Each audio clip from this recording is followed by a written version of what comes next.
kind and such amazing hosts. And it's truly an honor to be here with all of you and with Carolyn to share some of my thoughts. One of my favorite quotes is by Teddy Roosevelt, who said, "Do what you can with what you have where you are." And so I'd like to talk to you today a little bit about what I've learned about philanthropy and life from being a small business owner, which often means trying to do good and make a difference with very few resources. And it's fitting that I'm speaking to you on this particular weekend after we just observed a very significant holiday on the Jewish calendar this past Friday. Of course, you all know what I'm talking about, National Easy Bake Oven Day. And what a more fitting Jewish holiday than one that celebrates light, children, and food all at the same time. And it doesn't hurt that the product was invented by a man named Norman Shapiro. But the truth is, I actually didn't have an easy bake oven. I didn't really bake that much at all when I was growing up. When I was little, I had a pretend cash register, and I would play store a lot with my sister in our basement, and we would pretend to sell things to our parents and to our friends. And it wasn't really about getting money back then, because it was a pretty abstract concept for an 8-year-old, but it was really about creating a moment of connection, and also one where I was the boss. It never occurred to me that I might actually own my own store one day, but I'm skipping ahead in the story a little bit.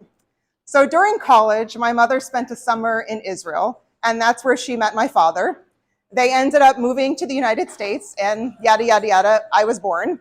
And then my sister was born. And growing up, my grandmother told me and my sister, quite often in fact, that we would both go to the University of Pennsylvania for college, and then we would go to law school. And that was the end of it. And my grandparents and my parents raised my sister and me to be good people and to do good for others. We were always involved in community service activities. And when I was in college, at Penn, just like Bubby said I would, I worked at a nearby elementary school in their after-school reading program. I also tried unsuccessfully to start a welfare to work program in the neighborhood. And I also worked with the School of Social Work to create the first undergraduate course in social work at the University of Pennsylvania. So for a while, I actually planned to be a social worker. And I was fortunate enough to earn a Fulbright grant where I studied the role of nonprofit organizations in Spanish society. For me, giving back has always been reward enough. I never expected to be paid for it or even get recognized for it. I didn't expect anything in return except for the personal satisfaction that comes with giving back and doing good. But of course, I also needed a job. So I found one as a legal assistant at a big international law firm in DC. And it was interesting work, but my heart was really in social service, and I always felt like something was missing. And so I decided to start a community service program at my firm. Of course, there were lots of opportunities for the attorneys, but there wasn't really anything for the rest of the staff. So I started small. I started by organizing a coat drive for a local nonprofit called Bread for the City. And then I asked my coworkers to sponsor Thanksgiving dinners for people in need. And we raised tens of thousands of dollars for that. I then got them involved in a program called Everybody Wins DC. And basically, the firm paid $300 per volunteer for us to volunteer during our lunch hour at an elementary school reading with young children. So eventually, I did start law school, just like Bubby said I would. And in my third year, I stumbled upon a new hobby, baking. One of my friends came to visit me in DC, and at the time, DC was truly a bagel desert. You could not get a good bagel there. And so we just decided to make our own. And it was actually a lot of fun, and they turned out great. So I started to experiment with other baked goods. I continued baking throughout the summer, and it was a great stress reliever while I was studying for the bar exam. But there was just one tiny problem. When you're home alone with a dozen cookies, that can be quite a liability. So when I started practicing law, I continued baking. Every Monday, I'd bring in a different baked good that I had made from scratch for my coworkers, and we started a tradition called Monday Treat. And everybody from the managing partner to the front desk receptionist all conveniently had an important question for me on Monday morning, and then while they were in my office, they came by and they got a treat. And it was really my first big lesson in how much baked goods really do bring everyone together. So I needed to keep finding different things to make so things wouldn't get repetitive. So at one point, I decided to make cake pops. And they're very difficult to make, if any of you have made them. They're quite difficult to make, but they are delicious, and they're a lot of fun once you get the hang of it. So my coworkers kept saying things like, you know, Yael, you're a great lawyer, don't get me wrong, but your baked goods are amazing, especially the cake pops. You should really open up a bakery. So, you know, a normal person would have just taken the compliment and continued baking as a hobby. I have been called many things in my life. I don't think I've ever been called normal. So I figured, why do I have to leave my day job to start a bakery? I'll just do them both at the same time. So I registered my LLC, I created my website, I started to send out a weekly menu to customers and grow my customer base. And I partnered with a local wine shop that served as a pickup location. And I also started shipping all over the US, including to a US Navy base in Africa. Over the holiday season one year, I rented a kiosk at a large shopping mall nearby to try my hand at retail sales. It wound up costing way more than it was worth, but I learned a lot in the process about how to create displays, plan promotions, and really interact face-to-face with customers. And I also learned that my legal colleagues weren't humoring me. Everyone really did like my cake pops. So fast forward a year, a local synagogue let me use their kitchen basement, and business was starting to pick up. But I realized that working 2 intense jobs was not sustainable, so I had to make a choice. I was working one job because it was safe, I was making a ton of money, but I really wasn't emotionally invested in the work or the company or our clients. And the other job I was working because it made me happy. It put me in the driver's seat, and it allowed me to make other people happy. So I'm guessing by now you figured out which job I kept. My colleagues were sad to see me go. I think some of them were secretly jealous, but the firm actually became a paying customer right after I left, and they continue the Monday treat tradition to this day. So I was off to a great start as a full-time baker, and I actually wound up making enough money to hire my first full-time employee and still pay my bills. But there was virtually nothing left over. And I felt literally and socially isolated in a basement of a synagogue working all day. I got amazing emails from my customers about how much they loved my products, but the praise was always from a distance. So I knew then that I wanted to open up my own storefront, one where I could take pride in my name in the door and see the smiles on the faces of my customers. I really wanted my baked goods to be an experience, not just a transaction. I wanted customers to be able to come in and sit and chat like you all are now and enjoy one another's company and enjoy our baked goods at the same time. But realtors would not talk to me unless I had financing. And all of the banks wanted me to put in a lot of money of my own, which I did not have because I had spent it all getting my business off the ground. I don't think I've ever been rejected so much in such a short period of time. And this was one of the times where I really relied on my professional contacts and my fellow entrepreneurs for guidance, wisdom, and moral support. Many of them have become very close friends, mentors, and I really think of them as my guardian angels. My network of professional women has been especially important in my personal and professional development, and it really underscores the critical importance of women supporting women in business and in life. So I try to give back what I can by sharing the lessons that I've learned to other women who are starting their own businesses. And I spent many years, as I mentioned, mentoring through the Everybody Wins program. And I actually bonded with one kid so much that I would not let her go, and I've continued mentoring her for almost a decade, and she's getting close to graduating from high school. The power of these personal connections gave me the idea to launch a Kickstarter campaign to raise money for my future store, which was a pretty unusual approach to commercial financing back in 2013.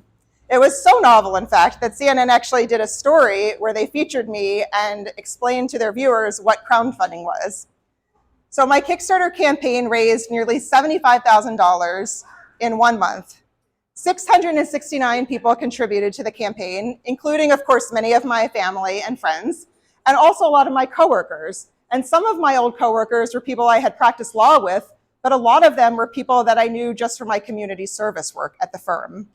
And one of my Kickstarter backers was a complete stranger at the time. He saw my campaign that a friend posted on Facebook. He said that he wanted to help me pursue my dreams, and also he thought I was pretty cute. And he later asked me out on a date, and yada, yada, yada, now he's my husband. But I digress. So eventually I did find a bank that was willing to finance me, and it was through a new program where the DC government actually guaranteed my small business loan. So I found vacant retail space that happened to be right across from the main gates of the National Zoo in Washington, D.C., which had more than 2 million visitors per year. In January 2015, I opened Baked by Yael's very first storefront and DC's very first cake poppery, which of course I trademarked because I'm a lawyer. And I rung up my very first in-person customer at the bakery with my real-life cash register.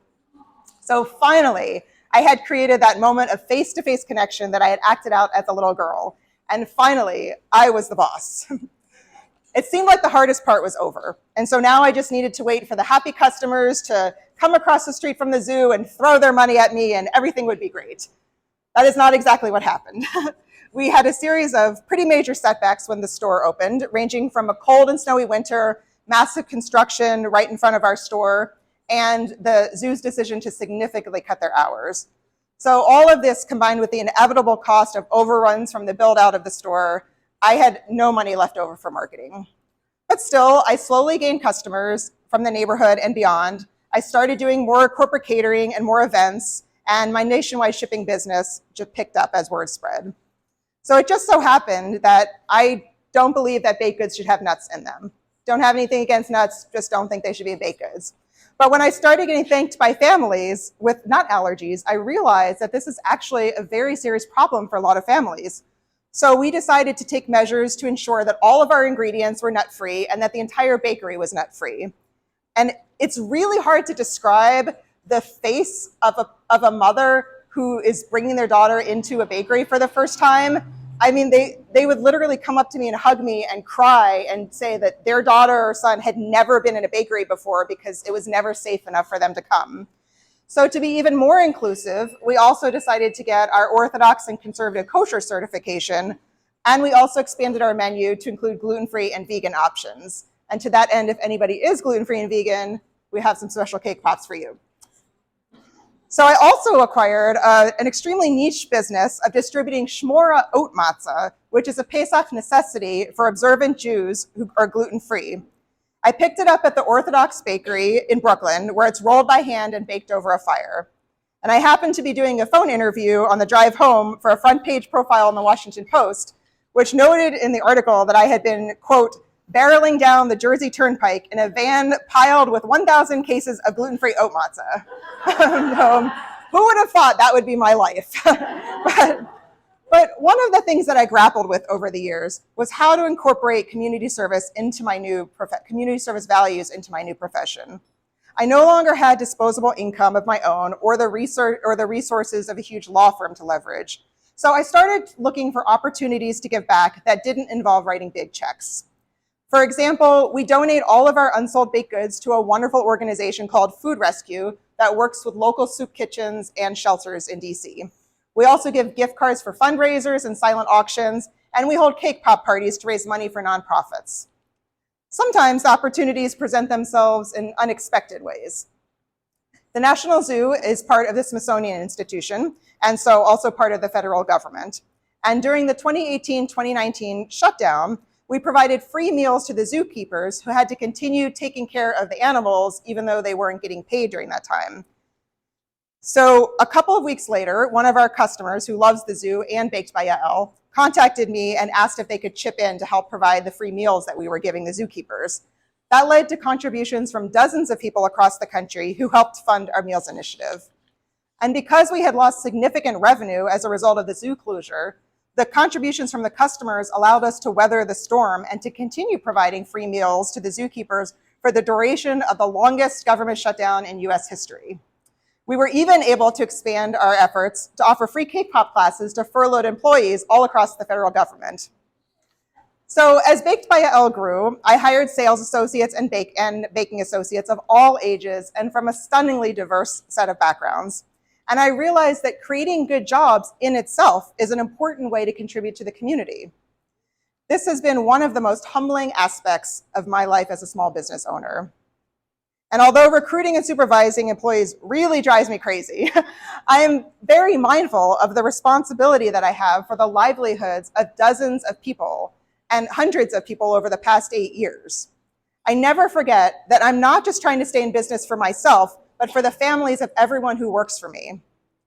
Since all of my baked goods are handmade, my employees spend a lot of time on their feet, and they do a lot of physical work. And in return, I do everything I can to give them good wages and frequent bonuses, a clean, safe, and work environment, and of course, a lot of delicious treats. I also offer to pay 100% of health insurance for all of my full-time employees. My employees really are the most important part of my business, other than my aunt's rogalach recipe, of course.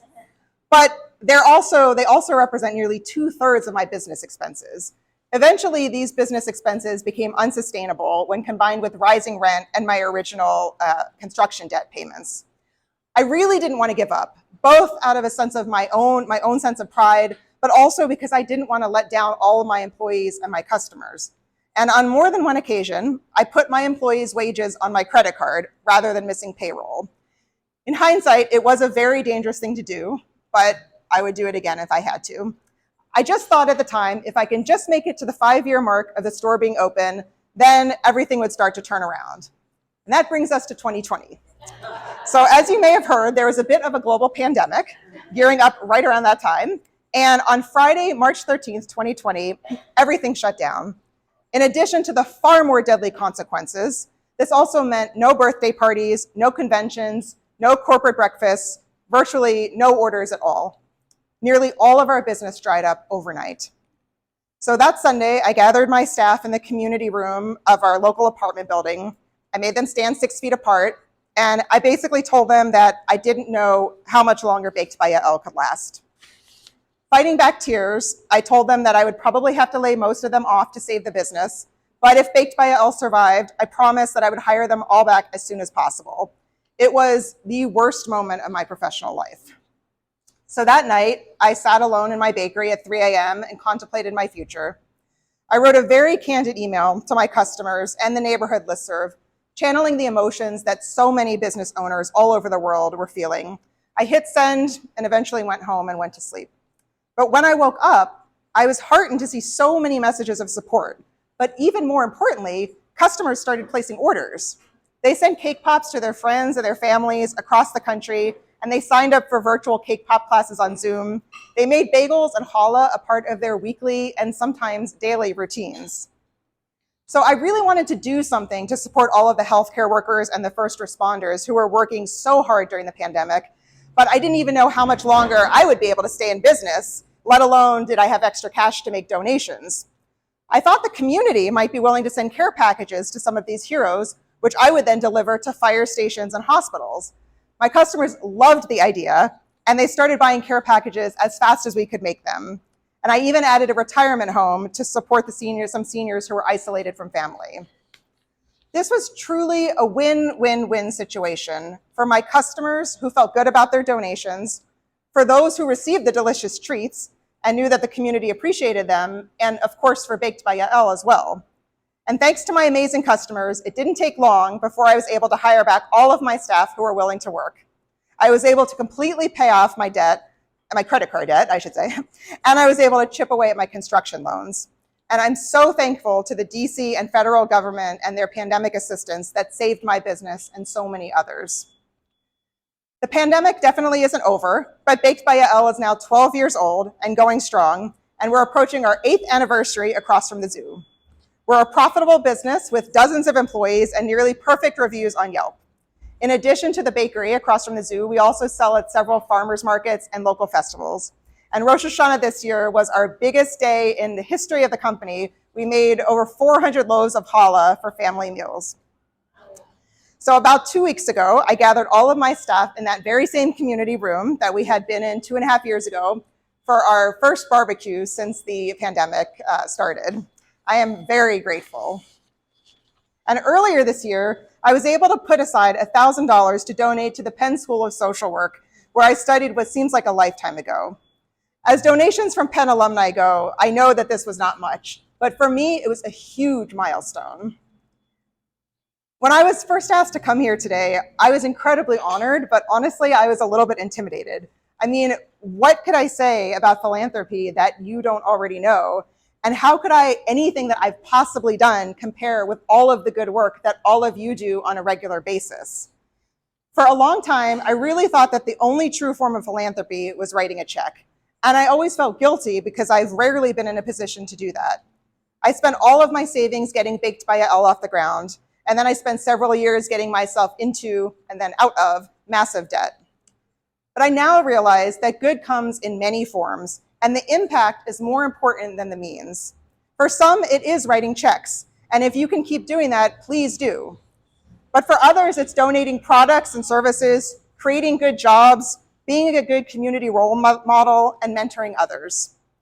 Thank you again so much for the opportunity to be here today and for everything that you all do for the Greensboro community and beyond.